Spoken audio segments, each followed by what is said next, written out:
আমাৰ ফালে যে ঠাণ্ডা যোৱাৰ নামেই লোৱা নাই দেই। আমাৰ ফালে মানে ডিগবৈৰ কথা কৈছোঁ, বাকী অঞ্চলৰ কথা মই গম নাপাওঁ। আজিকালিতো বতৰৰ মানে পৰিৱৰ্তন মানে ঠাই অকণমান ডিষ্টেঞ্চতে বতৰ বোলে চেঞ্জ হৈ থাকে। সেইকাৰণে এতিয়া আমাৰ ফালে একদম বতৰ বেয়া। এইখিনি জাবৰখিনি লৈ মেলি মই ওলাই আহিছোঁ। ওলাই আহোঁতে মানে বাহিৰৰ পৰিৱেশটো দেখিয়ে কথাটো মন লাগিলে। এইখিনি আকৌ লৈ আহিছোঁ মানে কি, মই বোলো ডাইৰেক্ট এনেকুৱা এইখিনি গছৰ তলতে দি দিওঁ, ফুল গছৰ তলত দি দিম আৰু অকণমান মাটি দি ওপৰত ঢাকি দিম। এনেকৈ সাৰবোৰ হৈ থাকিব আৰু। ব'লক আজি একেলগে হাঁহৰ মাংস বনাওঁ। মই চিম্পুল আলু দি পেলাই বনাম, মানে কোমোৰা দি হাঁহৰ মাংস। আৰু কোমোৰা একদম ফেমাছ ৰেচিপি অসমীয়া মানুহৰ, হয় নে নহয়? এতিয়া কোমোৰা শেষ হৈ গ'ল, গতিকে মই এতিয়া আজি চিম্পুল আলু দিয়ে বনাম।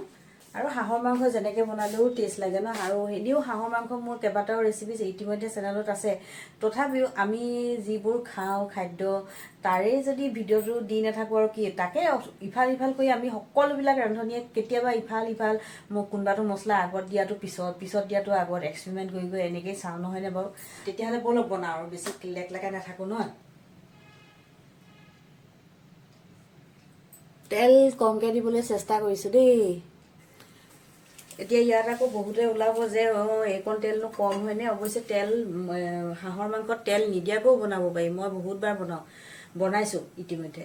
কিন্তু আমাৰ ঘৰত আছে নহয় আকৌ মানে তেল একদম ধৰিব। যিমান আপুনি গুণ ভাৱ আঁতৰাবলৈ কাৰণে দিয়ক বস্তু, তেল যে মৰা নাই, দাইল চাইল হ'ল যিকোনো বস্তুত তেল দিবই লাগিব, মানে নিদিলেই নহয়। এতিয়া উপায় নাই আৰু, নিজৰ মন নগ'লেও যদি এইখিনি মই ভাবি আছিলোঁ তেল নিদিয়াকৈ বনাওঁ নেকি, কিন্তু নোৱাৰি নহয়। ল'ৰা ছোৱালীৰ কাৰণে যোনে খাব, তাহাঁতিয়ে যদি আকৌ খোৱাৰ সময়ত মনটোৱে সেমেকা কৰি খায়, তেতিয়াহ'লেতো ভাল নালাগিব ন। সেইকাৰণে আৰু দিবলগীয়া হৈ যায়। তেল ধুনীয়াকৈ গৰম হৈ গ'ল আৰু এয়া মিঠাতেল ব্যৱহাৰ কৰিব। মিঠাতেলটো গম পায়ে, ঠাণ্ডা হৈ থাকিলে কালাৰটো ডিপ কালাৰ হৈ থাকে, আৰু গৰম হৈ যোৱাৰ লগে লগে একদম লাইট কালাৰ হৈ যায়। ভালেই লাগে ন দেখিবলৈ। আৰু ইয়াত ধুনীয়াকৈ চটককৈ শুনিছে চাগে আপোনালোকে। জুইটো অকণমান মই কমাই দিছোঁ ফ্লেমটো। তাৰপিছত এই কাটি লোৱা গোটেই পিঁয়াজখিনি এতিয়া ইয়াতে দি দিছোঁ। এতিয়া ধুনীয়াকৈ এইখিনি মিলাই দিম। বহুত বেছি একদম ৰঙচুৱা হোৱালৈকে মই পিঁয়াজখিনি নাভাজোঁ আকৌ দেই। আৰু অকণমান 2 মিনিটমান ভাজিম। আচলতে মেইন কথা সময় নহয়, মেইন কথা হ'ল কালাৰটো চেঞ্জ হ'লে মানে হৈ যাব। আৰু তাৰপিছতহে মই আদা নহৰুখিনি দিম। অকণমান পিঁয়াজৰ কালাৰটো চেঞ্জ হৈছে, মন কৰিছে চাগে আপোনালোকে। এতিয়া আদা নহৰু 1 চামুচ দি দিলোঁ। আৰু আদা নহৰুখিনি মই একদম পেষ্ট কৰিবলৈ নাই, অকণমান থেতেলিয়াই লৈছোঁ। আৰু ভিডিঅ' বনালে এনেকৈ লগে লগে কথাখিনি কৈ যাব পাৰিলে ভাল লাগে, কিন্তু মানে সেই চিটুৱেশ্যনটো তেনেকুৱা নাথাকে যে, সেইকাৰণে আৰু আকৌ ভিডিঅ'বোৰ মিউট কৰি প্ৰায়ভাগে আকৌ পিছত ভইচ অভাৰ কৰিবলগীয়া হয়। উপায় নাই। এয়া ধুনীয়াকৈ ৰঙচুৱা হৈ গ'ল। আৰু ইয়াতকৈ বেছি ভাজিলে পিঁয়াজৰ গোটেই ফ্লেভাৰটোৱে গুচি যাব। মানে হাঁহ মাংসৰ কাৰণে ইয়াতকৈ বেছি ভাজিব নালাগে আৰু। গেছটো একেবাৰে কমাই দিছোঁ। কমাই পেলাই এতিয়া হালধি দি দিছোঁ জোখতে। তাৰপিছত নিমখো দি দিছোঁ অলপ। নিমখ পাছত আকৌ টেষ্ট কৰি পেলাই কম দি হ'লে দেখা যাব, কিন্তু প্ৰথমেই যদি কম দি হৈ যায়, পিছততো বেছিটো কম কৰিবলৈ অসুবিধা নহ'ব জানো? সেইকাৰণে এতিয়া মিক্স কৰি দিছোঁ নিমখ হালধিখিনি। বাকী জিৰা ধনিয়া এইবোৰ মই এতিয়া নিদিওঁ। এতিয়া মাংসখিনি দি দিলোঁ। মাংসখিনি দি পেলাই ভালকৈ মিক্স কৰি ল' ফ্লেমত মই 5-7 মিনিটমান এনেকৈ ভাজি ল'ম। তাৰপিছত আস্তেকৈ মই ইয়াত লাহেকৈ মাংসৰ পৰাও যিটো পানী ওলাবলৈ ষ্টাৰ্ট কৰিব, তাৰপিছত আস্তেকৈ জিৰা ধনিয়া তেতিয়া মই পাছত দিম। এতিয়া মই প্ৰথমে মাংসখিনি 5-7 মিনিটমান এনেকৈ ভাজি ল' ফ্লেমত এতিয়া ভালকৈ মিলাই ঢাকন মাৰি দিম ল' ফ্লেমত। আৰু এনেকৈ 5-7 মিনিটমান লাগিলে 10 মিনিট হ'লেও কথা নাই। তাৰপিছতে আৰু মাজে 10 মিনিটৰ মাজত আকৌ মাজেতো অকণমান ঢাকনি খাই লৰাব লাগিব বাৰু।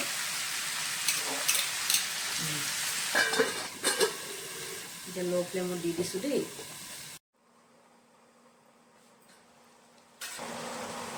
7 মিনিটমান হৈ গ'ল ইতিমধ্যে। এয়া মাংসৰ পৰা তেল পানী চব ওলাই ধুনীয়াকৈ চিমত কম জুইত হৈ আছে। এতিয়া কেইটামান জলকীয়া দি দিছোঁ। এইকেইটা পকা কেঁচা জলকীয়াই হয়, পকি শুকাই গ'ল ঘৰতে। জলকীয়াকেইটা এনেকৈ গোটা গোটাকৈ দি দিছোঁ। আমাৰ ঘৰত মানে এজন জলকীয়া লাভাৰ আছে, তেওঁক বাছি বাছি এইকেইটা দিব লাগিব, হিচাপ কৰি দিছোঁ। আৰু এইকেইটা দেখিলেহে তেওঁ খুচ হ'ব বেছিকৈ। এতিয়া ল' ফ্লেমত এনেকৈ আৰু মই 10 মিনিটমান এনেকৈ ল' ফ্লেমতে মাংসখিনি সিজাই থাকিম আৰু মাজে মাজে ওলট পালট কৰি থাকিম।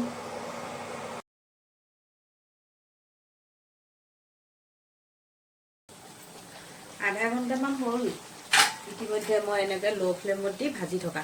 আধা ঘণ্টামানটো হৈ গ'ল, মাজতে 2-3বাৰ ওলট পালট কৰি দিছোঁ। তাৰপিছতে হৈ গ'ল আৰু এতিয়া মানে এনেকৈ পানী দিম। তাৰ আগতে প্ৰিয় বস্তুটো দি ল'ব লাগিব, আলু। মাংস সিজিবলৈ অকণ সময় লাগিব যে, সেইকাৰণে আলুখিনি ডাঙৰ ডাঙৰকৈ দি দিছোঁ আৰু চিন্তা নাই। এতিয়া চাওক, এয়া জিৰা মই কমাই দিছোঁ অকণমান, জিৰা 1 চামুচ দিছোঁ, ধনিয়া 1.5 চামুচ, আৰু এইফালে অকণমান জালুক সৰু চামুচেৰে 2 চামুচ। অলপ বেছি বেছি লাগিছে জালুকটোক, আচলতে বেছি নহয়, তাৰমানে মই চামুচখন অকণমান প্লেটত উলিওৱাৰ সময়ত পিছল খাই যোৱাৰ কাৰণে অকণ বহল বহল হৈ গ'ল যে, জালুকৰ পৰিমাণটো বেছি বেছি নিচিনা লাগিছে। অৱশ্যে জ্বলা নিজৰ সোৱাদমতে যোনে যিমান খাব পাৰে সেইমতে দিলেই হ'ল, বেছি হ'লেও কথা নাই অকণমান। আৰু হাঁহ মাংসত অকণমান জালুকৰ গোন্ধটো পালে ভাল লাগে। মই মোৰ কথাটোহে কৈছোঁ দেই, নেখালেও মানে যি অকণমান মছলা খাওঁ, আৰু ৰান্ধনি মানুহে টেষ্ট কৰিবই লাগে কিবা এটা বস্তু। যদি আপুনি বস্তুটো নেখায় একে নবনায়ো, যেনেকৈ পৰ্ক মই নাখাওঁ আৰু আজিলৈকে বনাই পোৱা নাই দেই, গতিকে টেষ্ট কৰিবলৈও নাই। কিন্তু হাঁহ মাংসটো যে নেখাওঁ মানে ইমানো নেখাওঁ নহয়, মছলা কণ বা আলু কণ এইখিনিতো খাওঁ, গতিকে টেষ্ট কৰা হৈ যায়। আৰু সেই টেষ্ট অনুযায়ী জালুকটো ভাল লাগে মোৰ, সেইকাৰণে জালুক অকণমান দিলে ভাল লাগে। পানী দি দিছোঁ অলপ, পানী মই গৰম পানী দিছোঁ দেই, গৰম পানী কৰি থৈছোঁ ছাইডত। বহুত বেছিকৈ নিদিওঁ, মাংসখিনি অলপ গ্ৰেভি নিচিনাকৈ থৈ দিম, বহুত বেছি জোল মানে একদম পানী কৰি নিদিওঁ আৰু। এতিয়া ঢাকনখন মাৰি দি সম্পূৰ্ণ সিজাৰ পিছত আৰু দেখাম দেই। এতিয়া মাজে মাজে দেখাই নাথাকোঁ আৰু এনেই ভিডিঅ'টো দীঘল হৈ যায় যে, সেইকাৰণে।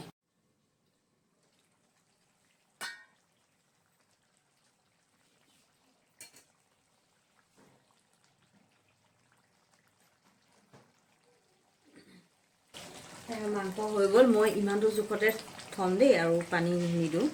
আৰু অলপ গৰম মছলা শেষত দি দিলোঁ। এতিয়া ধুনীয়াকৈ মিক্স কৰা হ'ব, গৰম মছলাখিনি গোটেই মাংসত যাতে ধুনীয়াকৈ সুন্দৰকৈ লাগি যায়, তেতিয়া ফ্লেভাৰ এটা ওলাব। এতিয়া আপোনালোকে দেখি কেনেকুৱা লাগিছে সেইটো জনাব, আৰু খোৱাটোতো আমিয়ে খাব লাগিব, খাবলৈতো ভালেই লাগিব। জ্বলা আকৌ নিমখ সেইখিনি শেষত নমোৱাৰ আগে যিসকল নতুন ৰান্ধনি তেওঁলোকে এবাৰ চেক কৰি ল'ব, হৈ গ'ল আৰু।